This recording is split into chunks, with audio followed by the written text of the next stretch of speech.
Hi everyone, Calvin here. Today let's talk about monetizing education. One of the things that I don't like about today's educational system is that today's education is more and more money oriented. And how do we know about that? For example, if you look at educational programs, both graduate program and undergraduate program, such as computer science, business, and other programs from which if students graduated, they would earn higher salaries than other programs, their tuitions are often higher. For instance, we previously reviewed MIT Statistics and Computer Science program, as well as a finance program, MIT Sloan School of Management. And what we realized is that these programs are very short. They're often 1 year, 1 or 2 years maximum, and some of them are even only 10 months. But of course, they're intense. And once the students graduate from these programs, they would earn much higher salaries than the average students or students graduated from other programs, such as biology or chemistry.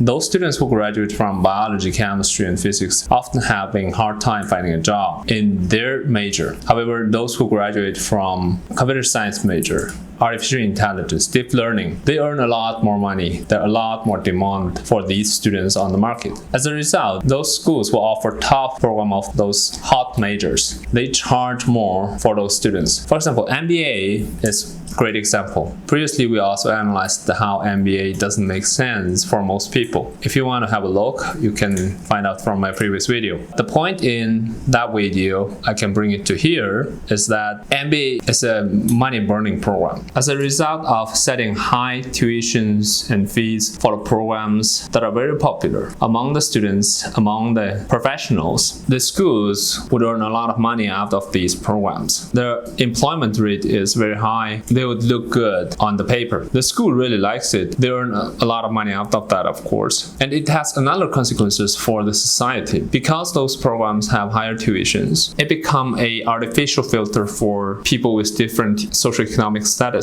Although you can say that people can borrow money from the banks, but it's much easier for the rich ones, students with rich family background, to go to these high returning programs and get better jobs, high paying jobs than the students who have weaker socioeconomic statuses. For example, if a student from a lower middle class went to school, and then if he wants to go to, let's say, learn artificial intelligence, and those students who are from weaker socioeconomic status are less likely to borrow money from banks to fund their further advanced education in order to get higher paying jobs. Of course, banks are less willing to lend money to these students who have less assets, in financial terms, less collaterals, than to the students who have stronger financial backgrounds. It's kind of like man-made filtering of students based on their socioeconomic status. I'm not saying the school should not earn money. What I'm saying is schools should not be money oriented. If schools become for-profit organizations and their educational programs become their products and their students become their consumers, it's a nightmare, because students who wants to learn about certain subject,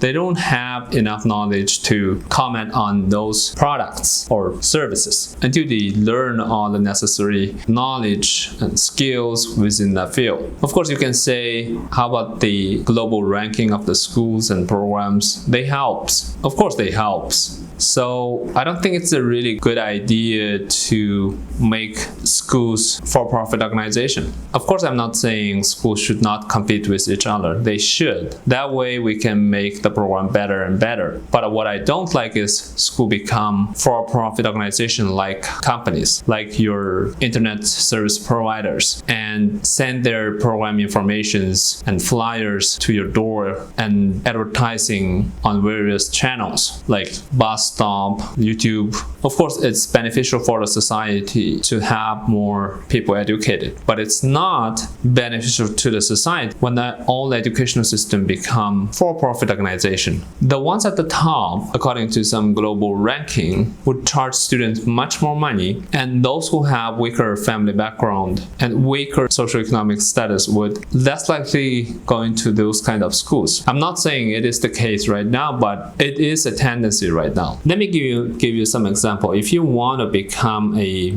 executive manager at some famous companies, and right now you're in 20s, you just get out of your college a few years ago and you started your career and you're doing just fine. But compared to those who have wealthy father, powerful uncle, if you don't have those influences and impact, you're less likely to go to a bank and get a mortgage, borrow money and go to take your MBA in order to become an executive. Instead, you would more likely to learn from your practice, learn from free educational programs or less expensive ones. And as a result, you probably would be competed out in the job market. And of course, I know that this society is never absolutely fair. It's not absolutely unfair. It is between these 2 points. I just think it should be tilted more towards the point of being more fair. I understand that there are a lot of educational programs who provide scholarships. The best ones are like Harvard MBA program. I remember there 50% of their students would get some form of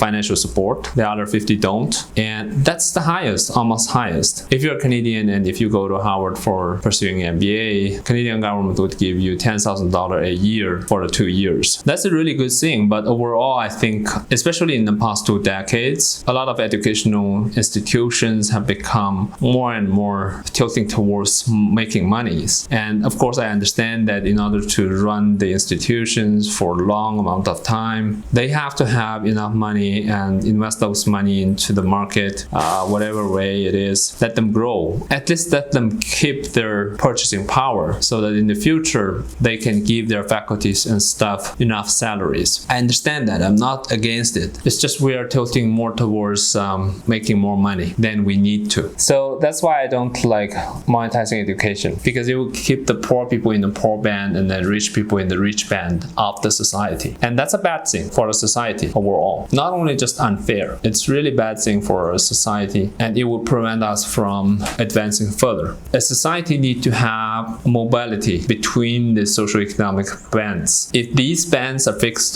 for a long time, there will be a lot of conflict between these 2 bands, and it will be disaster for all of us. We can learn many similar lessons on this from our histories. Of course, history is not our topic today. That's it for today, and thank you very much for watching this video. My name is Calvin. If you haven't subscribed to my channel, please do so, and please don't forget to click my like button here.